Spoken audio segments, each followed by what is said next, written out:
प्रखर वक्ता, विख्यात विचारक, युग दृष्टा, प्रखर देशभक्त एवं अद्भुत शब्द शिल्पी डॉक्टर श्यामा प्रसाद मुखर्जी का जन्म 6 जुलाई 1901 में बंगाली परिवार में हुआ था। एक देश में दो निशान, दो विधान एवं दो प्रधान नहीं चलेंगे का नारा देने वाले मुखर्जी ने अपना सारा जीवन राष्ट्र निर्माण के कार्य में लगा दिया। यही कारण है कि उन्हें स्वतंत्र भारत का शिल्पकार भी कहें तो गलत नहीं होगा। भारत के विभाजन के बाद दोनों देशों में अल्पसंख्यकों के अधिकारों की गारंटी देने की बात हो रही थी। इस सहमति के 4 प्रमुख बिंदु थे: प्रवासियों की सुरक्षा, अपहरण की गई महिलाओं की सुरक्षित घर वापसी, धर्म परिवर्तन पर रोक और युद्ध को भड़काने वाले और किसी देश की अखंडता पर सवाल खड़ा करने वाले प्रचार को बढ़ावा नहीं देना। अलीगढ़ मुस्लिम यूनिवर्सिटी से पढ़े लियाकत, जिन्होंने मोहम्मद अली जिन्ना से राजनीति सीखी थी, पाकिस्तान के पहले पीएम बने।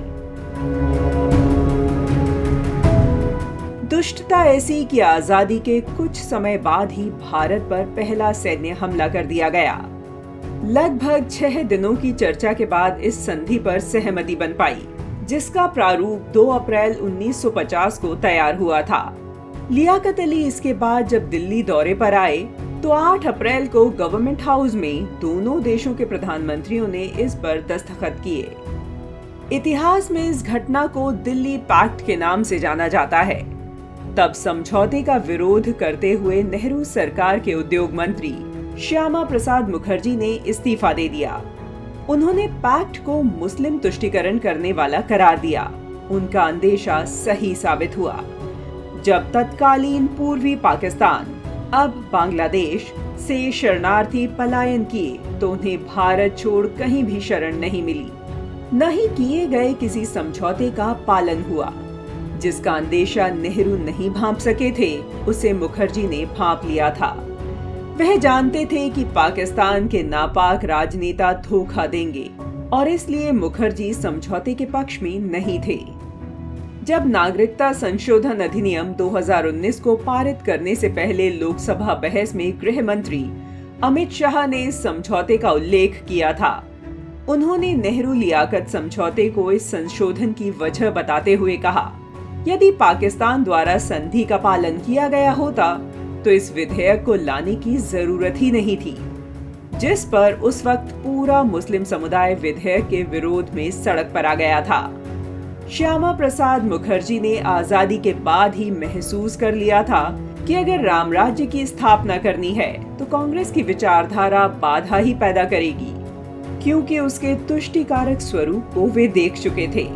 वे तय कर चुके थे कि स्वतंत्र भारत में भारत की विचारधारा को लेकर आगे बढ़ने वाले ऐसे राजनैतिक दल की महती आवश्यकता है जिसमें अंग्रेजी सोच न हो, जिसके मानबिंदु भारतीय हों।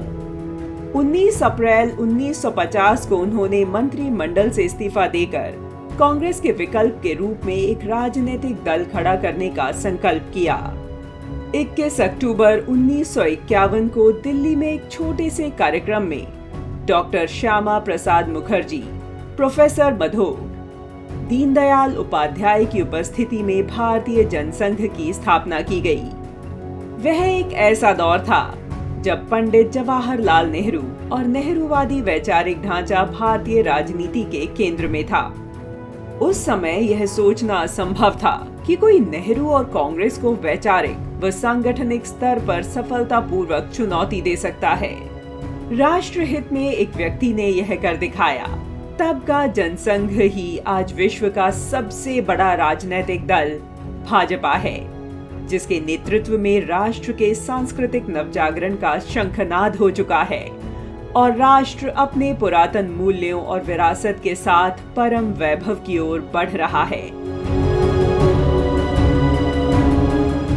देश की एकता और अखंडता को अपने बलिदान से सींचने वाले महान राष्ट्र चिंतक, जननायक, शिक्षाविद डॉक्टर श्यामा प्रसाद मुखर्जी को शत शत नमन।